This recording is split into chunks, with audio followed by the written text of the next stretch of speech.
اللهم رب اشرح لي صدري ويسر لي امري واحلل عقدة من لساني يفقهوا قولي ولا حول ولا قوة الا بالله العلي العظيم. اللهم لا سهل الا ما جعلته سهلا وانت تجعل الحزن ان شئت سهلا. ربي يسر ولا تعسر واتمم بالخير. Amma ba'. Ibadah yang seterusnya iaitu al-inabah. Inabah ni apa dia? Dia kata inabah ni al-inabatu ar-ruju'u, maknanya inabah maknanya kembali. Ar-ruju'u ila Allah Ta'ala, kembali kepada Allah. Setelah melakukan dosa maksiat lalu kembali kepada Allah, itu dipanggil inabah. Bil qiyami bi ta'atih, dengan melaksanakan ketaatan, wajtinabi ma'asiyatih, dan menjauhkan akan maksiat. Itu dipanggil inabah, rujuk', yakni kembali kepada Allah Ta'ala setelah melakukan dosa. Dengan kita melakukan sesuatu ketaatan kepada Allah Ta'ala dan meninggalkan segala larangannya. Wahiya qaribatun min ma'na taubati. Inabah ini dia hampir kepada makna taubat. Illa annaha araqqu minha, kecuali inabah ni lebih halus, dia lebih, perkataan dia lebih halus daripada makna taubat. Kerana inabah itu minal i'timadi 'ala Allah, dia berpegang teguh terhadap kepercayaan kepada Allah Subhanahu wa taala, wal jau'i ilaihi, dan memohon kepadanya. Taubat ni semata-mata dia minta ampun dosa dia. Yang ni dia berpegang teguh dengan keyakinan Allah Subhanahu wa taala menerima taubatnya dan memohon kepada Allah Subhanahu wa taala. Itu maknanya inabah. Wala takunu illa lillah. Dia tidak akan berlaku inabah ni melainkan kerana Allah Subhanahu wa taala. Wa daliluhu qauluhu ta'ala, dan firman Allah Subhanahu wa taala tentang inabah ini sebahagian daripada bentuk ibadat kepada Allah. Inabah ini adalah merupakan sebahagian daripada bentuk ibadat kepada Allah Ta'ala. Apa dalilnya daripada Al-Quran? Wa anibu ila rabbikum wa aslimu lah. Hendaklah kamu kembali kepada Tuhan kamu dan kamu berserah diri kepadanya. Tadi kita sebut kembali setelah kita melakukan dosa kepada Allah, kembali kepada Allah, rujuk kepada Allah Subhanahu wa taala dan serah diri kepada Allah. Bila kita telah menyerah diri kepada Allah Subhanahu wa taala, maknanya kita telah menjadi tawanan Allah. Bila kita telah menjadi tawanan Allah Subhanahu wa taala, maka kita terpaksa akur, terima, patuh apa sahaja yang diperintahkan oleh Allah Ta'ala. Kerana kita telah menjadi tawanan Allah. Sebagaimana mana-mana orang, mana-mana tentera, dia menjadi tawanan kepada pihak lain. Maka dia kena akur, terima segala arahan yang diperintahkan. Jadi kita ini apa dia? Maknanya telah menjadi tawanan Allah Subhanahu Wa Ta'ala. Wa aslimu lahu. Maknanya hendaklah kamu menyerah diri. Asli maknanya menyerah diri kepada Allah Subhanahu wa taala. Al-Islamu syar'iyyu wa huwa al-istislam. Islam di sudut makna syaraknya. Syarak ni apa dia? Syarak ni maknanya agama yang datang daripada Allah Subhanahu wa taala. Macam orang sebut hukum syarak. Hukum syarak ni apa dia? Hukum Allah lah. Islam di sudut penilaian syaraknya, dia kata di sini wahwal istislamu, iaitu menyerah diri li ahkami syar'iyyati, bagi hukum-hukum syarak. Wa zalika anna al-islam lillahi ta'ala naw'ani, maknanya Islam kepada Allah Ta'ala itu menyerah diri kepada Allah Ta'ala dengan sanggup mematuhi segala hukum-hukum syarak yang diperintahkan oleh Allah Subhanahu wa taala kepada kita. Apa sahaja yang Allah Ta'ala arahkan, perintahkan kepada kita, wajib kita ikut. Kalau kita tidak mengikut hukum Allah Ta'ala, tak patuh kepada perintah Allah Ta'ala, dia boleh jadi terjatuh kepada salah satu daripada 3 perkara. Sama ada kita tak laksanakan hukum Allah Ta'ala tu, kadang-kadang kita boleh jadi kafir, kadang-kadang kita boleh jadi zalim, kadang-kadang kita boleh jadi fasik.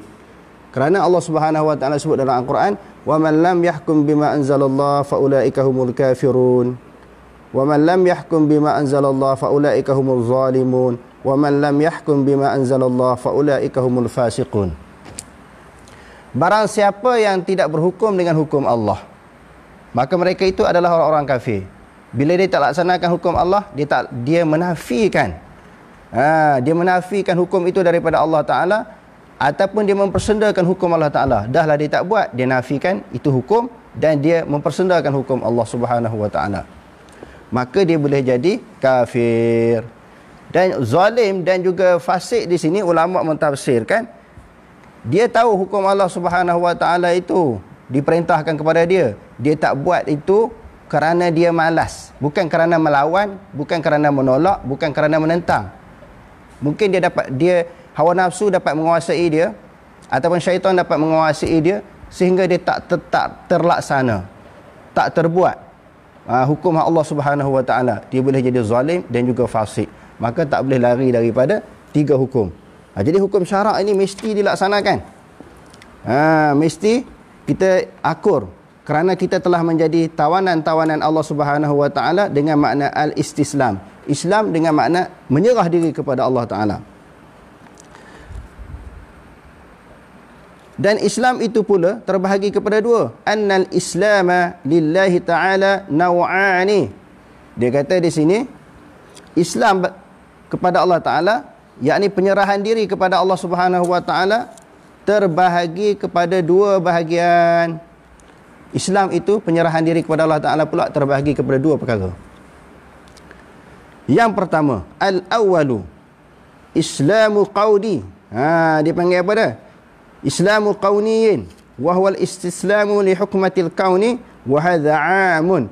Maknanya kita menyerah diri, kita terima bagi hukumnya, hukum Allah Ta'ala yang berbentuk kauni, iaitu kejadian alam. Kejadian alam ataupun makhluk kita terima. Ini adalah kejadian Allah Ta'ala. Ini adalah ciptaan Allah Subhanahu Wa Ta'ala. Kita patuh. Dia kata Islam yang macam ini wa hadha 'amun. Islam yang macam ini umum. Maknanya kepada orang beriman pun ada, kepada orang kafir pun ada. Orang Islam pun ada, kepada orang tak Islam pun ada. Keislaman di sudut mengaku Allah Ta'ala menjadikan alam. Dia kata likulli. Dia kata di sini man fis samawati wal ardi min kafirin. Dia kata min mu'minin wa kafirin, sama ada daripada kalangan orang beriman ataupun orang kafir. Wa birrin wa fajirin, daripada orang jahat, orang baik dan juga orang jahat. Orang kafir ke, orang beriman ke, orang baik ke, orang jahat, diterima bahawa Allah Ta'ala menjadikan alam ini, Allah Ta'ala yang menguruskan alam ini. Itu dipanggil dia beriman di sudut tauhid rububiyah. Alhamdulillahi rabbil alamin. Segala puji bagi Allah, Tuhan sekalian alam. Maknanya kepercayaan di sudut ini, keislaman di sudut ini, ada kepada orang beriman, ada kepada orang tak beriman. Ada kepada orang yang baik, ada kepada orang yang jahat. La yumkinu li ahadin an yastakbira anhu. Tidak mungkin mana-mana orang daripada kalangan mereka, sama ada beriman ataupun tidak, mereka rasa besar diri, takabur. Dengan maksud mereka menafikan Allah Ta'ala menjadikan alam. Setelah Allah Subhanahu Wa Ta'ala menjadikan alam, Allah Ta'ala mengurus dan juga mentadbir alam. Di sudut keislaman yang macam ini, kepercayaan yang macam ini ada kepada semua orang, sama ada orang beriman ataupun tidak. Sebab itu Allah Ta'ala sebut dalam Al-Quran, wala in sa'altahum man khalaqas samawati wal ard la yaqulunna Allah. Wahai Muhammad, sekiranya kamu bertanya orang-orang kafir, penduduk Mekah itu, siapakah yang menjadikan langit dan bumi? Niscaya mereka menjawab, la yaqulunna Allah. Niscaya dengan pasti mereka menjawab Allah. Maknanya kepercayaan di sudut rububiyah ini ada kepada semua orang. Sebab itu dikata min mu'minin wa kafirin, sama ada daripada kalangan orang yang beriman ataupun orang kafir. Wa birrin wa fajirin, orang yang baik ataupun orang yang jahat. Wala yumkinu an yastakbira anhu. Tidak mungkin orang engkar, orang menafikan, orang takbur, orang besar diri daripada menerima Allah Subhanahu Wa Ta'ala menjadikan alam. Wa daliluhu qauluhu ta'ala, dalilnya adalah firman Allah Ta'ala. Kita tengok pengarang kitab kita ni dahsyat, hebat. Setiap benda untuk mengukuhkan dakwaan dan hujahnya pasti disertakan dengan dalil Al-Quran ataupun daripada hadis Nabi SAW. Sesuatu kenyataan, pendapat dan juga perkataan. Mana-mana pendapat, perkataan, hujah yang dikemukakan oleh mana-mana orang tidak ada nilai, tidak laku ataupun tidak berharga, melainkan ucapan, perkataan, pandangan itu disertakan dengan Quran dan juga hadis Nabi SAW. Kalau tidak fudul, maknanya sia-sia pendapat ataupun perkataan itu bila tidak dikaitkan dengan Quran dan hadis. Sebab itu Imam Malik menyebut kullu qaulin yu'khadhu wa yutraku illa qaulun nabi. Setiap perkataan itu boleh diterima dan boleh ditolak kecuali perkataan Nabi. Maknanya kita kena ingat, sesuatu ucapan yang nak kita supaya orang terima ucapan kita, orang pakai ucapan kita, maka perlu disertakan dengan dalil sama ada daripada Al-Quran dan juga daripada hadis Nabi SAW. Dia kata dalilnya apa dia? Walahu, dan baginya aslama, telah Islam. Baginya, bagi Allah, telah Islam. Telah Islam apa makna? Telah menyerah diri kepada Allah Subhanahu wa taala. Aslama man fis samawati wal ardi. Dan baginya Allah telah Islam lah, maknanya telah menyerah dirilah sesuatu yang berada di langit dan di bumi. Maknanya sesuatu yang ada di langit dan di bumi, apa yang berada di langit, sama ada malaikatnya, sama ada kita kata yang berada di langit itu kita kata apa dia lagi, bintangnya, apa dia lagi, matahari dan sebagainya, semuanya tunduk dan patuh kepada Allah Subhanahu wa taala. Bukan sesuatu yang berada di langit saja, yang berada di bumi. Semua makhluk-makhluk yang berada di bumi ini tunduk dan patuh kepada Allah, tau'an wa qarha. Semua makhluk ni yang ada di langit dan juga di bumi patuh kepada Allah Subhanahu wa taala, sama ada kerelaan ataupun dalam keadaan tak suka. Termasuk orang kafir sendiri. Ini tauhid, dia menerima Allah Subhanahu wa taala menjadikan peraturan kepada alam. Salah satu peraturan Allah ataupun hukum dan ketetapan yang dijadikan oleh Allah Subhanahu wa taala ini yang mesti dipatuhi, diterima oleh orang Islam ataupun orang yang bukan Islam. Contohnya Allah Ta'ala menjadikan hukum adat, seseorang itu lapar, dia mesti kena makan. Dia mengantuk, dia kena tidur. Dia dahaga, dia kena minum. Jadi orang kafir tak boleh lawan. Aku nak lawan hukum Allah Ta'ala bab ni, aku lapar, aku tak nak makan. Dahaga tak nak minum. Mengantuk tak nak tidur. Bila penat tak nak rehat. Tak. Sama ada orang Islam, orang kafir dia akan akur. Dia akan patuh di sudut, sama ada secara sukarela ataupun secara terpaksa, mesti dia akur, dia tunduk terhadap peraturan ini. Peraturan ini siapa yang buat? Lapar, dahaga, penat, mengantuk, siapa yang buat? Tak lain dan tidak bukan adalah Allah Subhanahu wa taala. Maka Islam yang pertama dengan makna menerima sesuatu peraturan yang dijadikan oleh Allah terhadap alam. Yang kedua dia kata sini, wa ilaihi yurja'un, dan kepadanya lah Allah. Jadi kepadanya Allah Subhanahu wa taala yurja'un, mereka dikembalikan. Pada pelajaran kita yang lalu, maksud dikembalikan, mereka dipaksa bertemu dengan Allah Subhanahu wa taala. Walaupun kebanyakan manusia memang takut gerun nak bertemu dengan Allah, sebab dia tahu di atas dunia mimma amilat aidihim, apa yang dilakukan oleh tangan-tangan mereka. Maknanya dosa-dosa yang mereka lakukan di atas dunia ini terlalu banyak, tak berani nak bertemu dengan Allah. Sebab itu dalam Al-Quran Allah Ta'ala kata yurja'un, mereka akan dipaksa kembali kepada Allah Subhanahu wa taala, akan diheret oleh malaikat, dipertemukan dengan Allah untuk disoal siasat. Jadi sebab itu mereka akan dikembalikan, bukan mereka yarji'una, bukan mereka saja-saja sukarela nak bertemu dengan Allah Ta'ala. Manusia akan lari. Yang kedua, Islam yang kedua dipanggil apa dia? Al-thaniyu.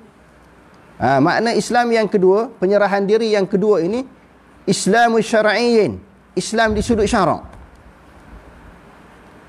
Apakah yang dimaksudkan Islam di sudut syarak? Wa huwal istislamu, iaitu penyerahan diri li hukmihi syar'i, pada hukum syarak. Tadi kita terima peraturan yang Allah Ta'ala jadikan kepada alam. Yang kedua, kita terima Allah Subhanahu Wa Ta'ala jadikan hukum syarak.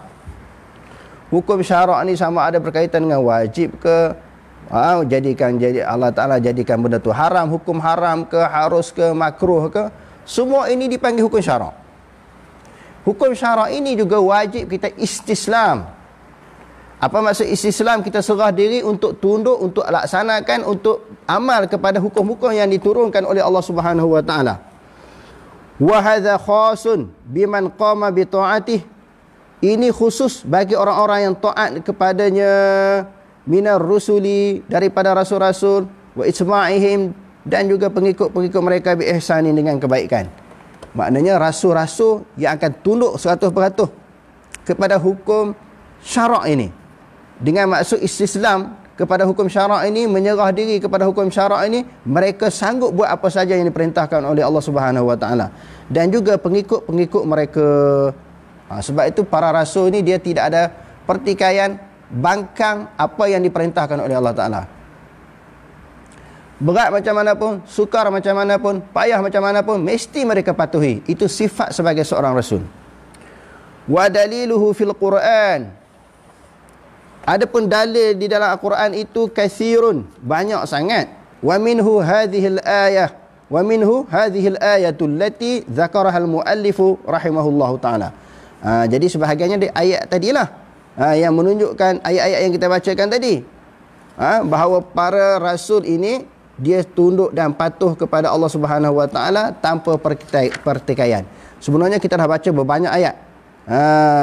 Banyak ayat-ayat sebagai dalil tentang rasul dan pengikut mereka ini memberi kepatuhan yang sepenuh-penuhnya terhadap arahan dan perintah Allah.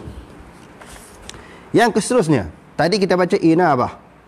Inabah ini sebahagian daripada ibadat. Yang keduanya, sebahagian daripada ibadat itu al-isti'anah. Isti'anah, minta tolong kepada Allah Ta'ala. Dulu pada pelajaran kita yang lepas, kita telah membezakan. Maksudnya apa dia? Kita telah menceritakan perbezaan antara isti'anah dengan istighatsah. Isti'anah ni ada masalah ke tak ada masalah, kita mengadu kepada Allah.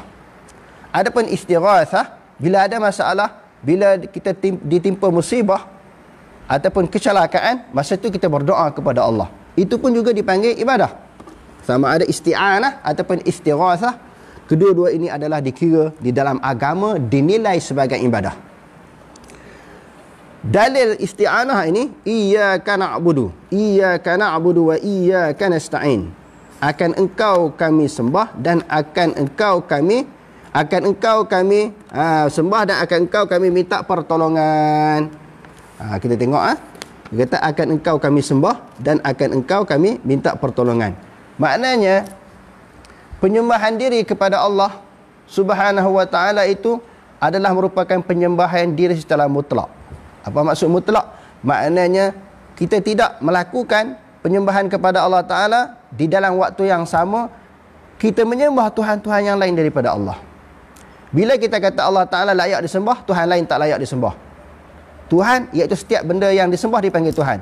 Tetapi dia ada ilahul haq, yakni Allah Subhanahu Wa Ta'ala. Yang keduanya dipanggil ilahul batil, yakni Tuhan-Tuhan yang disembah oleh orang kafir. Itu ilahul batil. Al-awwalu,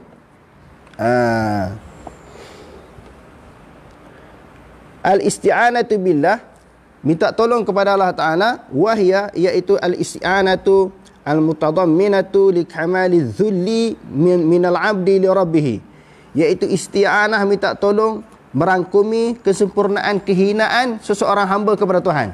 Maksudnya kita rasa hina, rasa koman kita, rasa lekeh kita di hadapan Allah Subhanahu Wa Ta'ala. Bukan dalam keadaan kita berdoa kepada Allah Ta'ala rasa kita besar, hebat. Ini di antara sebab Allah Ta'ala tak makbulkan doa kita. Dalam keadaan kita berdoa tidak ada tawaduk kepada Allah, tidak rasa hina, tidak ada rasa diri kita koman, lemah di hadapan Allah Subhanahu Wa Ta'ala. Dia kata isti'anah ini adalah suatu perkara yang mengkarumani kehinaan hamba kepada Tuhan. Wa tafwidul amri ilaihi, dan menyerahkan segala urusan kepada Allah. Segala ketentuan, keputusan serah kepada Allah Ta'ala.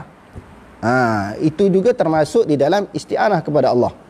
wa i'tiqadu kifayatih, dan kita beriktikad Allah Ta'ala padan Allah Ta'ala yang dapat menunaikan segala permohonan kita dan menolak segala kejahatan yang ada yang akan melanda kita.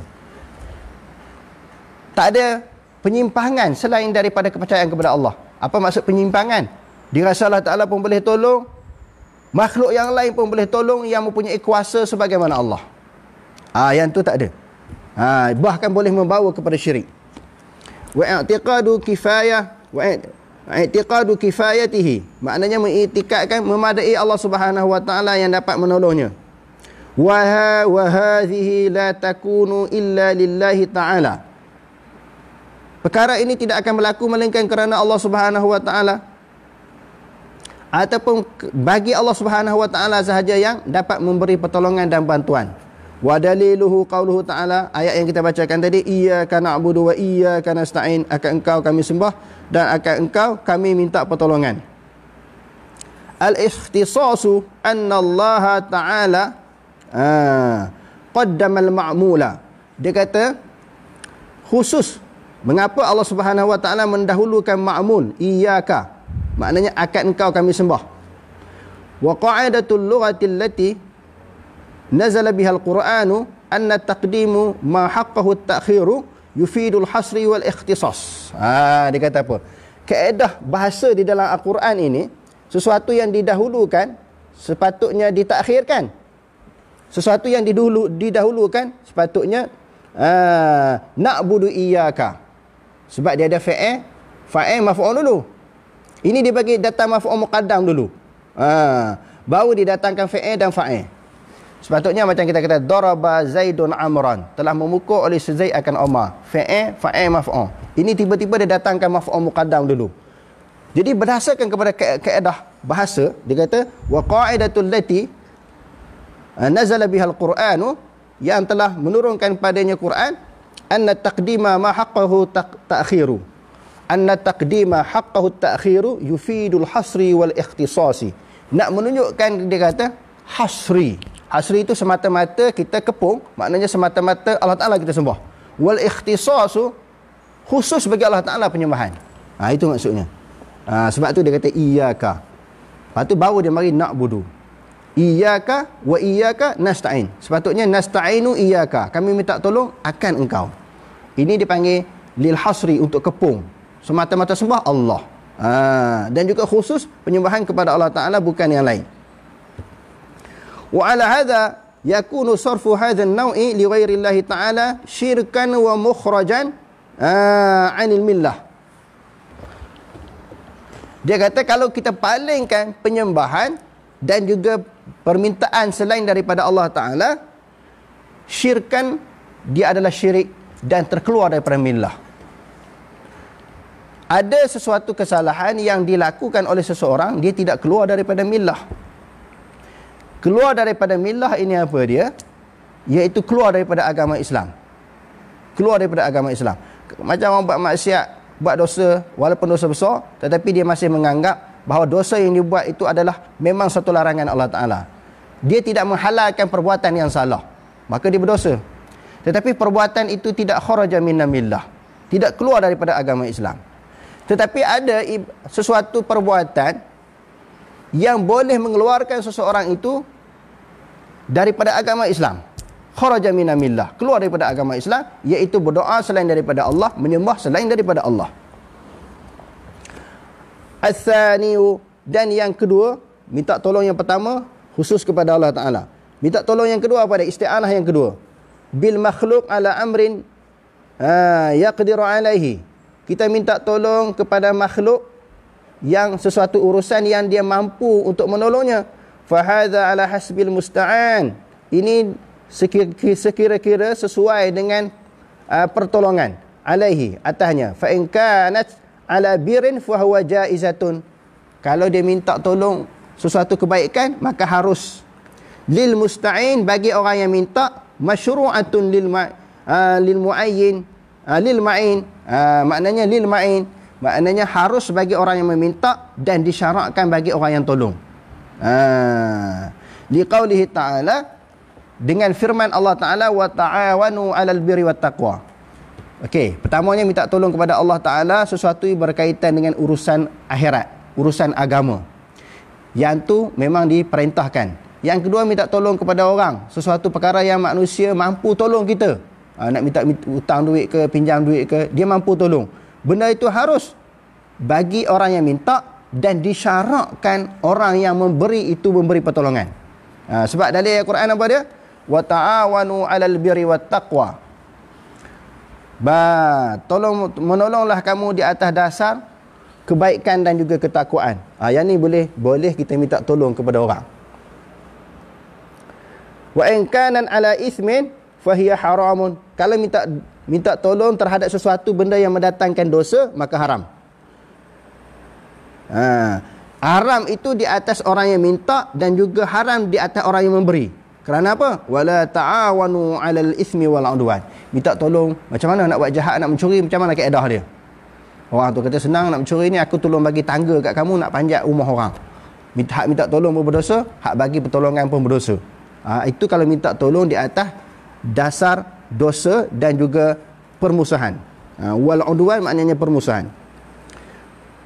Yang ketiga, yang seterusnya, wa in kanat 'alal mubahin fahiya jaizatun. Kalau sesuatu pertolongan yang berbentuk harus bagi orang yang minta tolong dan harus bagi orang yang menolong. Kerana apa? Kerana disebut dalam Al-Quran, wa ahsinu, buatlah baik oleh kamu.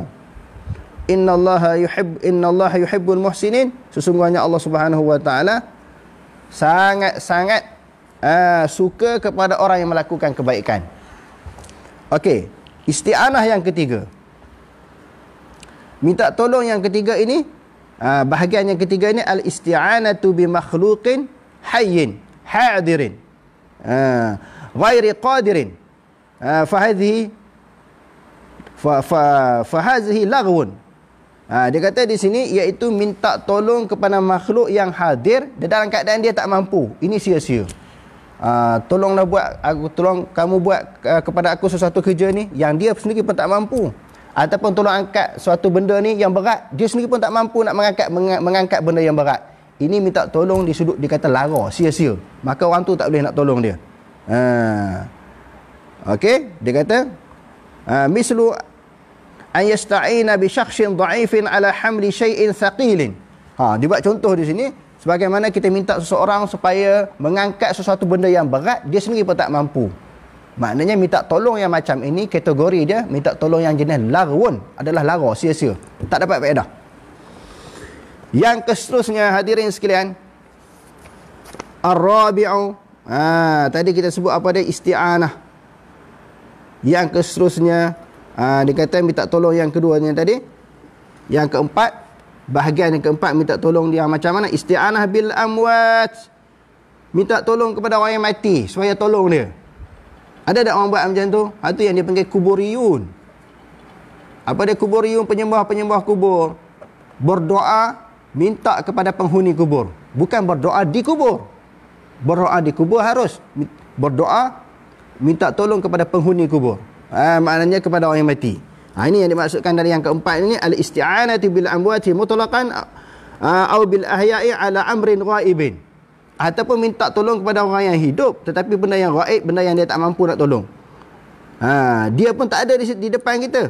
Minta tolong, manusia tu duduk jauh daripada kita. Tok Syekh, Tok Guru, kita kata kan, orang yang soleh jauh daripada kita, bukan di depan kita. Dia pun tak dengar apa yang kita cakap. La yaqdiruna ala mubasyaratihi, tidak mampu berhubung dengannya, sama ada orang mati ataupun orang yang duduk jauh yang tak mampu berhubung dengan kita. Fa hadza syirkun, ini adalah syirik. Li'annahu la yaqa'u illa min syakhsin ya'taqidu anna li haula'i tasarrufan khafiyan fil kaun. Sama ada minta tolong kepada orang yang mati ataupun orang yang jauh, menunjukkan ada di dalam i'tiqad dia, orang itu ada suatu benda yang tersembunyi yang dia mampu tolong kita. Maka dia ada suatu kuasa, ada power. Sama ada orang yang mati ataupun orang yang hidup yang duduk jauh daripada kita yang dia tak dengar apa permintaan kita. Maka ini membawa kepada syirik. Sebab kita menganggap dia ada suatu kuasa, ada kemampuan untuk menolong kita, dan dia dengar rayuan dan permintaan kita walaupun dia mati, walaupun dia duduk di jauh. Maka kita telah menganggap dia telah mengetahui perkara-perkara yang ghaib.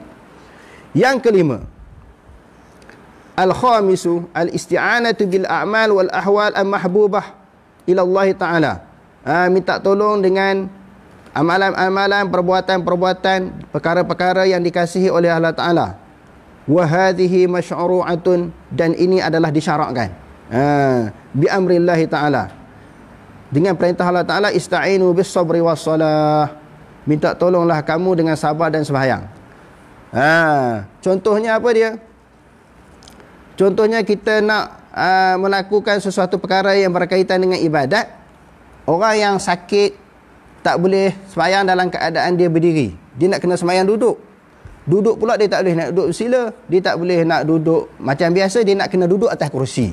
Jadi kita minta tolong orang, tolong ambil kerusi, Sat, aku nak sembahyang ni. Minta tolong yang macam itu diharuskan. Sebab ista'inu bis sabri was salah. Ataupun dia nak sembahyang ni, dia minta orang ambil sejadah untuk dia. Sebab tempat tu mungkin tidak selamat daripada kotor ataupun najis. Dia minta orang ambil sejadah jauh, dia nak berjalan jauh, tak mampu, mungkin dia sakit kaki. Maka minta tolong yang macam ni, hukum dia harus.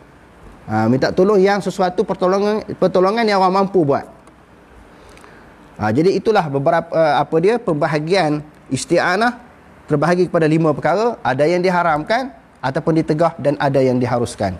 Wallahu alam. Untuk bacaan kitab Usulul Salasah, kita masuk kepada perbahasan pengajian ataupun ilmu fiqh kita. Semalam dah kita sebut tentang apa dia? Perkara-perkara yang dilarang bagi orang yang berhadas besar. Salah satu daripada perkara yang ditegah di dalam agama ini, seseorang yang berada di dalam keadaan hadas besar, di antaranya yang kita sebut semalam, iaitu masuk ke dalam masjid. Masuk dengan maksud duduk. Dia duduk di dalam masjid, menetap di dalam masjid. Kalau dia muru, jadi sebahagian daripada ulama, sebahagian besar kata boleh. Muru maknanya dia lalu daripada suatu penjuru, satu pintu, dia keluar pintu yang lain. Dia jangan berulang-ulang, dia pergi terus je. Tetapi kalau duduk di dalam masjid ini menjadi khilaf juga daripada kalangan ulama. Sebahagian ulama mengharamkan, sebahagian ulama mengharuskan. Sebahagian yang lain dia meletakkan pendapat yang ketiga, nak duduk boleh, tetapi duduk di dalam keadaan dia berwuduk terlebih dahulu walaupun dia hadas besar. Okey, kita baca perbahasan yang dikemukakan oleh ulama tentang seseorang yang haid ataupun berhadas besar ini, dia berada di dalam masjid, dia duduk di dalam masjid. Hal tadkhulul haidul masjidah, adakah boleh masuk orang yang berhaid di dalam masjid? Ini kita baca kupasan perbahasan yang dikemukakan oleh Dr. Yusuf Qardawi di dalam Fiqhut Taharah. Dia kata ikhtalafal fuqaha'u, telah berselisihlah oleh fuqaha.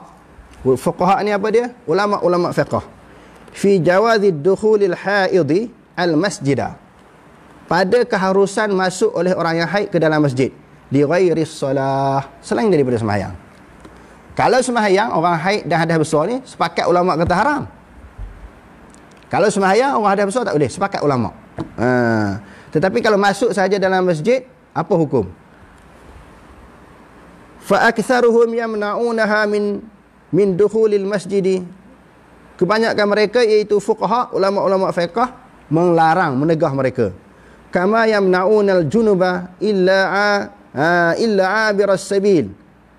Illa abiras sabil. Dia kata sebagaimana mereka melarang orang yang berjunub berada di dalam masjid, begitu juga orang yang haid.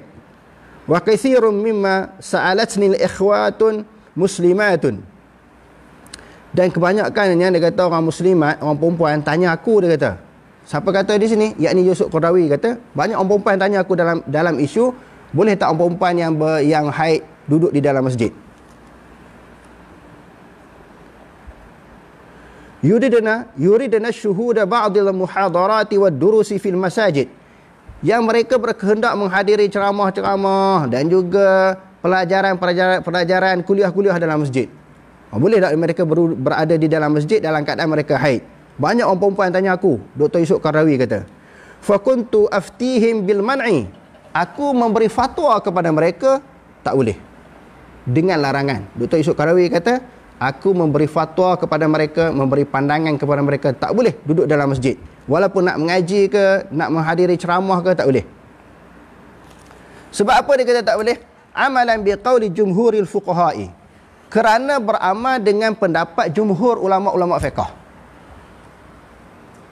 Yusuf Qaradawi kata apa? Kerana beramal dengan pegangan pendapat jumhur ulama-ulama fiqh. Walamma hafiztuhu min qadimin, kerana semenjak begitu lama, semenjak dulu lagi aku hafal daripada hadis Nabi, la uhillul masjida li haidin wala junubin. Kerana aku hafal hadis ni, kerana maklumat yang ada kepada aku yang menyebabkan aku kata haram perempuan haid duduk dalam masjid itu, kerana aku duk hafal hadis ni, lama dah aku hafal hadis ni. Fadayyaqtu alaihim min amrin fihi sa'atan. Fi amri fihi sa'atun. Aku telah menyempitkan kepada mereka, aku telah menyukarkan mereka dalam suatu urusan yang ada keluasan. Sebab apa dia kata? Hatta nazartu ila nususus sahihati thubuti, sehinggalah aku memerhatikan kepada nas-nas yang sahih, yang sabit, as-sarihah, ad-dalah, yang sarih, yang menunjukkan. Falhamdulillah, maka bersyukur kepada Allah, qad wajadtu fi hadha an-nususi tawsi'atan wa taysiran 'alal muslimin. Mula-mula aku kata haram, tetapi setelah aku teliti dalil-dalil yang sahih, yang sabit, yang jelas ini, aku dapati ada keluasan. Setelah dia jumpa dalil yang kata boleh duduk dalam masjid, dia tukar dia punya pandangan. Sebenarnya kalau orang mengaji hadis, dah dapat jawapan dah lama. Sebab hadis-hadis yang mengatakan larangan, hadis-hadis yang menceritakan tentang larangan orang yang berjunub dan juga orang yang berhaid, dia dilarang berada di dalam masjid, semuanya hadis dhaif. Yusuf Qaradawi ketika dia bahas isu ni baru dia jumpa. Tapi bagi-bagi ulama-ulama hadis dah lama dah jumpa isu ni. Begitu juga sebahagian besar daripada ulama fiqh. Imam Nawawi sebut di dalam Majmu', Imam Nawawi, ulama besar di dalam mazhab Syafi'i pun, dia punya penilaian terhadap hadis-hadis yang melarang orang yang berjunub dan haid berada dalam masjid, Imam Nawawi kata semuanya dhaif. Imam Nawawi yang bermazhab Syafi'i, dia turut juga mengatakan dhaif. Hadirin boleh baca Majmu' Imam Nawawi tentang kedudukan di dalam perbahasan hukum, boleh tak orang yang berjunub dan haid duduk dalam masjid. Imam Nawawi kata mazhab kita tak boleh, yakni mazhab Syafi'i. Tetapi dalil-dalil yang dipegang Imam Nawawi kata semuanya dhaif. Dalil-dalil yang berdasarkan kepada hadis, semua hadis itu Imam Nawawi kata dhaif. Jadi Yusuf Qaradawi kata apa? Setelah aku perhati balik, hujah-hujah itu sebenarnya ada keluasan. Kalau dia tengok ada keluasan itu sebab dia ambil dalil daripada pandangan ulama lain. Qala Ibnu Hazm fi Muhalla. Dia memetik pendapat Ibnu Hazm di dalam Muhalla. Wa jaizun lil haidi wan nufasa'i an yadkhula al masjid. Ibnu Hazm kata harus bagi orang yang haid dan juga nifas dia masuk ke dalam masjid. Wa kadzalikal junubu, begitu juga orang yang berjunub. Li'annahu lam ya'ti nahyun an syai'in min dzalik, kerana tidak ada dalil sesuatu pun yang berkaitan dengan masalah tadi. Daripada berkaitan dengan perkara yang tersebut itu tidak ada dalil, kata Ibnu Hazm. Bukan Ibnu Hazm tak jumpa dalil, ada dalil. Ada dalil daripada hadis, tetapi hadis itu tidak kuat. Kadang-kadang orang ambil juga daripada hadis Nabi kan. Orang ambil dalil daripada Al-Quran. La taqrabus salata wa antum sukara, atau ayat itu apa dia? Ya ayyuhalladzina amanu tu. Ayat di dalam surah An-Nisa. Illa junubun wa abiris sabil tu. Apa Ustaz? Ya ayyuhalladzina amanu. Ya ayyuhalladzina amanu la taqrabus salata wa antum sukara hatta ta'lamu ma taqulun wala junubun illa abiris sabilin hatta taghtasilu. Kebetulan di depan ni ada Ustaz Hafiz, jadi saya boleh rojok kat dia lah. Ayat yang saya baca ni betul ke tak betul? Untung banyak orang hafiz Quran ni. Jadi maknanya la taqrabus salata. Saya nak ambil poin di situ. Jangan kamu menghampiri semayang. Ayat tu kata jangan kamu semayang. Bukan saja orang yang mabuk, termasuklah orang yang berhadas besar, jangan semayang. Jadi maknanya orang yang mabuk pun tak boleh semayang, orang yang hadas besar pun tak boleh semayang, kerana ada ayat di hujungnya illa abiri sabilin, kecuali lalu ke dalam masjid. Cuma sebahagian daripada ulama, termasuklah ulama mazhab Syafi'i, kata la taqrabus solah, yakni la taqrabu mawadhi'as salati. Jangan kamu menghampiri tempat sembahyang. Jadi tempat sembahyang apa dia? Masjid lah. Itu sebahagian ulama tafsir lagu tu. Ayat ini menjadi dalil, kata orang yang hadas besar, haid nifas tak boleh duduk dalam masjid. Ayat ni ayat ini juga boleh lagi dibahaskan. Dia bukan merupakan ayat yang pasti, yang soreh, yang jelas, yang masih muhtamal. Masih ada andaian yang boleh dibahaskan lagi. Sebagian ulama kata yang tak bolehnya sembahyang. Sebagian ulama kata apa dia yang dimaksudkan di dalam ayat itu, la taqrabus solata, bukan tak boleh sembahyang, tak boleh hampir tempat sembahyang. Maknanya ayat itu juga yang berbentuk dalil, yang berbentuk zon. Okey, itu ayat Quran yang dijadikan dalil tak boleh masuk ke dalam masjid. Sebenarnya dia kata bukan tak boleh masuk dalam masjid. Ayat tu kata la taqrabus solah, bukan mawadhi'as solah. Mawadhi'as solah itu takdir sahaja, takdir di dalam bahasa Arab. Yang ayat itu terang-terang kata tak boleh sembahyang. Bukan kata orang yang berhadas besar tak boleh duduk dalam masjid, ataupun orang haid duduk dalam masjid. Dalil itu ihtimal, maknanya tak apa kuat. Kalau daripada hadis Nabi, tak ada hadis yang sahih.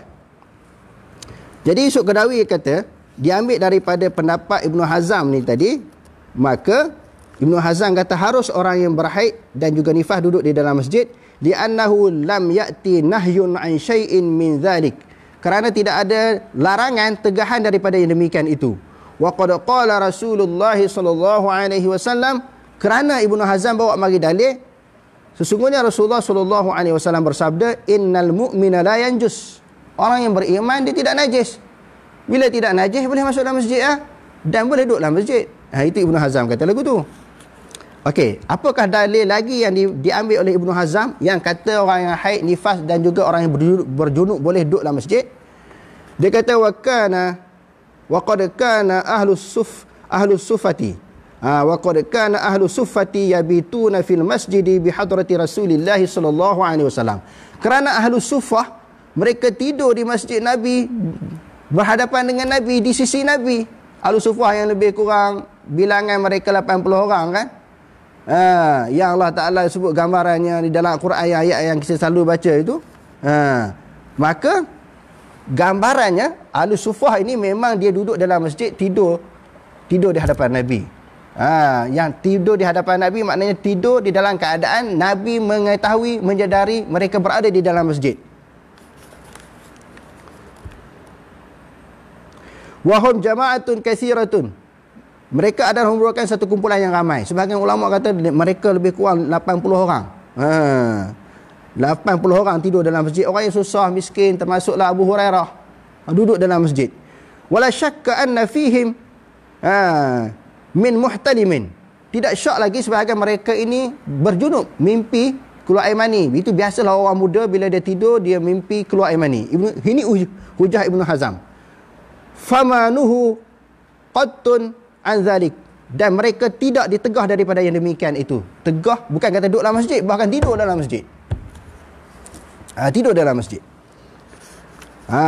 Juga selain daripada hujah-hujah yang dikemukakan tadi, kama istadallahi Ibnu Hazmin bima rawahul Bukhari. Begitu juga Ibnu Hazm berdalilkan dengan hadis yang diriwayatkan oleh Imam Bukhari min hadis Aisyah, ummul mukminin, daripada hadis Aisyah yang merupakan ummul mukminin, anna walidatas sauda kanat li hayyin minal arab. Ibnu Hazm ambil dalil daripada hadis Bukhari, seorang perempuan hitam daripada kumpulan Bani Hayyin daripada kabilah Arab. Fa'ataquha, mereka memerdekakan perempuan ini. Setelah dia dimerdekakan, faja'at ila Rasulillah sallallahu alaihi wasallam fa aslamat. Lalu setelah dia dimerdekakan, dia pergi bertemu dengan Rasulullah, lalu dia masuk Islam. Fakana laha khiba'un fil masjid aw hafshin. Aw hafshun. Dia kata fakana laha khiba'un fil masjid aw hafshun. Kerana baginya adalah, bagi perempuan ini tadi, khemah di dalam masjid. Buat khemah dalam masjid, buat satu ruangan kecil, dia tidur dalam masjid. Seorang perempuan ni tadi. Bila dia duduk di dalam masjid, qala Abu Muhammad Ibnu Hazmin, dia kata Abu Muhammad Ibnu Hazm dia kata, bila orang perempuan itu duduk dalam masjid, tidur dalam masjid beberapa hari, fa hazihi imra'atun sakinatun fil masjidin Nabi sallallahu alaihi wasallam, ini adalah perempuan yang duduk mendiami masjid Nabi SAW ataupun menetap di dalam masjid Nabi. Wal ma'hudu minan nisa'il al-haidu, menjadi adat biasa orang perempuan ni haid. Dia duduk tidur dalam masjid, bukan duduk sebentar-sebentar, berhari-hari, berbulan-bulan duduk dalam masjid. Jadi Ibnu Hazm punya hujah, biasa orang perempuan ni datang bulan lah, bulan-bulan, setiap bulan dia datang haid. Dibenarkan duduk dalam masjid, Rasulullah tak larang dia. Fama mana'aha alaihi salamu min dhalik, maka tidak dilarang oleh Rasulullah daripada demikian itu. Wa kullu man lam yanhahu alaihi salamu famubahun, sesuatu benda yang tak dilarang oleh Nabi SAW adalah suatu yang mubah, benda yang harus. Tengok berapa banyak hujah-hujah yang dikemukakan oleh Ibnu Hazm yang mengatakan orang yang berjunub dan juga haid boleh berada dalam masjid. Lalu dia menyambung lagi, qala walau kana dukhulul masjid la yajuzu lil haidi, kalau sekiranya orang yang haid tak boleh duduk dalam masjid, tak boleh masuk dalam masjid, la khabara bidzalika alaihi salam Aisyah, niscaya Rasulullah la akhbara bidzalika alaihi salam Aisyah, niscaya Rasulullah bagi tahu kepada Aisyah tak boleh duduk dalam masjid. Kan ada satu hadis yang masyhur kan, bila Rasulullah Aisyah ini tengah sedang melakukan ibadat haji, ketika itu Rasulullah dia didatangi haid.